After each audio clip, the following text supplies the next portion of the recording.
જામનગર શહેર અને જામનગર જિલ્લા પર સતત અવકાશી આફત છે તે વરસી રહી હોય તે પ્રકારના દ્રશ્યો છે તે ખાસ કરીને સામે આવી રહ્યા છે. તો બીજી તરફ એક વિડીયો એવો પણ સામે આવ્યો હતો કે જેમાં મંગળવારના રોજ જામનગર દ્વારકા હાઈવે ઉપર જે બેડ ગામનું પાટિયું છે કે જ્યાં બે જેટલા યુવાનો કે જે સ્વિફ્ટ કારની અંદર ફસાયા હતા, પાણીના ધસમસતા પ્રવાહની અંદર ફસાયા હતા અને જેમનું બચાવ કાર્ય સફળ થયું છે. આપણે તેમની સાથે જ વાતચીત કરીશું કે આખરે તે ક્ષણ કેવી હતી, તે કલાકો કેવા હતા. શું કહેશો, તમે ક્યાં ગયા હતા અને ક્યાંથી પરત ફરી રહ્યા હતા અને આખરે કયા પ્રકારનો માહોલ ત્યાં હતો અને તમારી લાગણી કયા પ્રકારની હતી?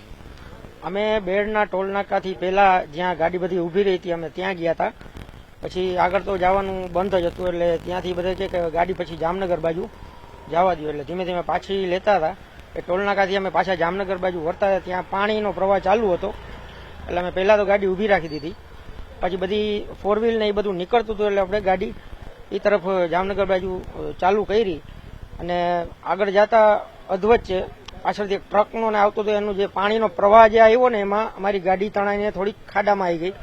પછી અમે એ ગાડી તાણાતી અંદર અને ધસમસતું બહુ પાણીનો પ્રવાહ વધારે હતો એટલે અમે અંદર ફસાયેલા હતા 3 કલાક સુધી અને પાણી ધીમે ધીમે વધતું જતું હતું. 3 કલાક સુધી મથામણ કરી, ફોન લગાડ્યા, બધું વ્યવસ્થિત કામ થયું ને રેસ્ક્યુની ટીમ આવી. સ્થાનિક તરવૈયાએ અધા મહેનત કરીને અમને બેનો જીવ બચાવ્યો છે. જ્યાં અમે બહાર નીકળતા હતા ત્યારે પાણીનો પ્રવાહ અતિશય વધી ગયો હતો કે છેલ્લી 4 મિનિટ તો અમે બહુ મુશ્કેલીમાં મુકાઈ ગયા હતા.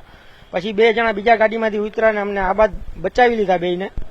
એટલે આ તમામ સભ્યોનો અમે ખૂબ ખૂબ આભાર માનીએ છીએ. શું કહેશો, ખાસ કરીને જ્યારે તમે તણાઈ હતા તો ત્યારે કાર કોણ ચલાવતું હતું અને ખાસ કરીને કાર જે પ્રમાણે તણાઈ છે એક સમય માટે ભગવાન યાદ આવી ગયો હતો કે ખરેખર આજે હવે નહીં બચી શકાય?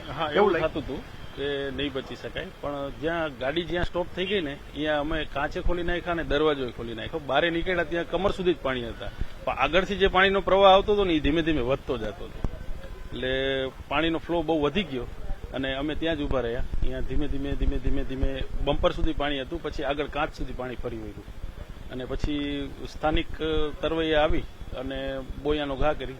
મેં ભાઈને કીધું તમે બરાબર કારને પકડી રાખો, મને થોડુંક તરતા ને એવું આવડે છે એટલે બોયું ખેંચી અને ભાઈને પહેલા બોયું પહેરાવી અને આગળ લઈ ગયા. પણ છેક આગળ લઈ ગયા ને અહીંયા થોડુંક ભાઈને થોડુંક પાણી પી ગયા ને એના હિસાબે થોડુંક મને કન્ફ્યુઝન થઈ ગયું, કેમ કે એ થોડીક હિંમત હારી ગયા હતા. એના હિસાબે જરાક વજનથી ને જોર દઈને ખેંચવું પડ્યું. થોડાક ઘૂંટણ ઘસાઈ ગયા અને પગમાં થોડીક ઈજા થઈ પણ પહોંચી ગયા. એ 3 કલાક કેવા હતા કે જયારે જીવન અને મરણ બંને વચ્ચેની ઘડીઓ ગણાતી હોય, ધસમસતો પાણીનો પ્રવાહ આવતો હોય. સદનસીબે બંને ભાઈઓ ભેગા હતા એટલે વાંધો ન આવ્યો, પણ આમ ત્યારે શું જોઈ લીધું હતું? મોઢું શું ભાળી લીધું હતું? ના, એવું તો કઈ એવું થયું નતું કઈ બહુ, પણ થોડીક બીક લાગતી હતી. ભાઈ સાથે હતા ને એને તરતા નથી આવડતું ને મને, હું ખારવા જ છે એટલે મને તરતા આવડે છે એટલે થોડુંક એવું થતું હતું.